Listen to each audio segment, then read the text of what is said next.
We're back on Get Up, and it is time for Wemby Watch, because things may have changed last night for the trajectory of this superstar and the Spurs. More on that in a minute. Trailing by 9, Wemby drives, off-balance shot. I don't like. What in the world?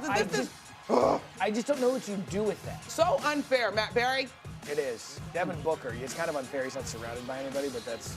Wow, look at you. Booker with 22 points. I think the Suns tried that with Beal and Kevin Durant. Didn't work out. Anyway, nonetheless, that's another conversation. Totally another conversation. Victor, one-handed finish. Spurs down 8. The story in this game is they had to keep coming back because the Suns played a really good game last night. Down 95-88. Ball on the, and then he does that. Ooh-wee. I'm just really not sure what you do with this human. And then Booker to Jordan Goodwin, corner 3, Suns up 100-95. 32 seconds left. Spurs down 3. De'Aaron Fox contested, now down 1. Spurs trying to draw up a play for Wemby to send the Spurs to the playoffs. Here's how it sounded on their broadcast. Wembanyama with 7 against Iguodala. Victor checks the clock. Dribbles, fades, and sends the Spurs to the playoffs. It's a fiesta once again. The Spurs, for the first time since 2019, are back in the playoffs. The first playoff berth since 2019. The San Antonio Spurs and Wemby. Oh, could this be a sign of things to come? Here was the star after the game. Hey, what do we all have to say for ourselves here? Who is this guy?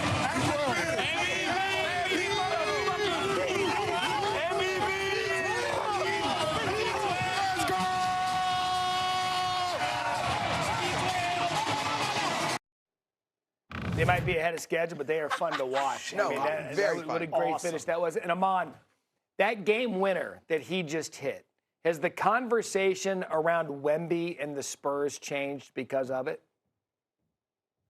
I think that it has to. A couple of things that you see at the end of that game is Wemby sees an open De'Aaron Fox and still decides that the best shot is the escape dribble that leads to that pull-up. Why that means so much to me. You start talking about the playoffs and you talk about the end-of-game situation.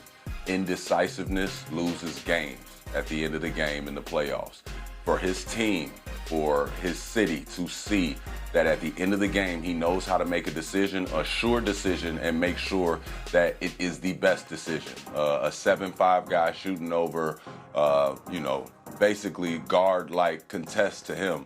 I think that we'll take that jump shot every time, especially if it's at 15 to 18 feet like Wemby did. So knowing that he knows how to win and he knows where he wants to get to, I think it helps this whole team, this whole organization relax and having confidence coming into these games, saying that even though we're inexperienced, we have a guy that knows how to win.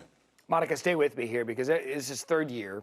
Last year, the blood clot, the situation, San Antonio doesn't get in, but there's a career tipping point for some of these superstars that they find something that elevates their confidence to a next level. Is it possible that shot right there, forget the inexperience, forget the Spurs that are a year ahead, could that shot have propelled them to believing that they could go on a run?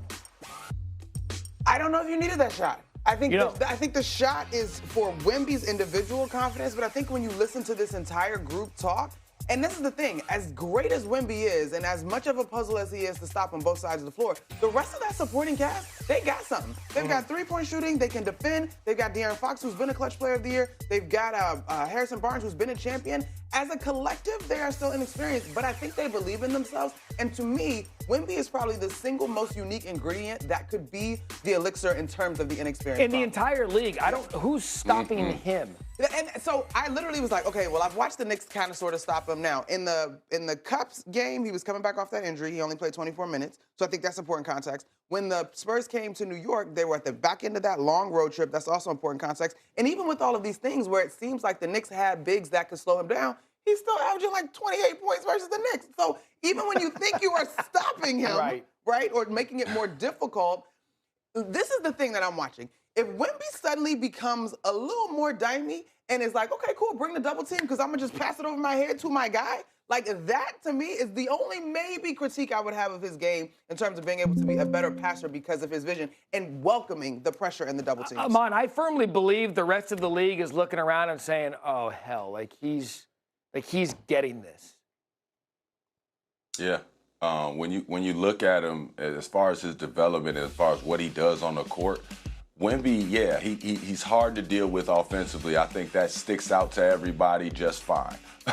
But what's scary about him to me is the games that you really do have him figured out offensively. He's not really doing much, but he continues to play in other ways. He's getting deflections. He's forcing your guards to have to change things up at the rim. Everybody's surprised when he gets a block. But what's crucial for them getting those blocks is he gets the block, and then he leads to a live ball turnover. Yes. He keeps the game going. That becomes a breakaway. That becomes a dunk. That becomes a three in the corner for somebody. So Wemby is dangerous in all ways. You don't stop him. You only contain. And is there any value out there, Joe, in the Western Conference with a top-heavy? You got Luka, you've got Wemby, and you've got SGA. It's them. It's still them. It's been them for weeks. It's still them. The Spurs are 4-1 to win the West. The way the resumes stack up, DraftKings has it priced like a lot of people do. OKC at the top, big gap, and then you have the Spurs and the Nuggets. I think the Spurs' resume is much closer to what you see with OKC, who they've beaten multiple times this year, than it is Denver.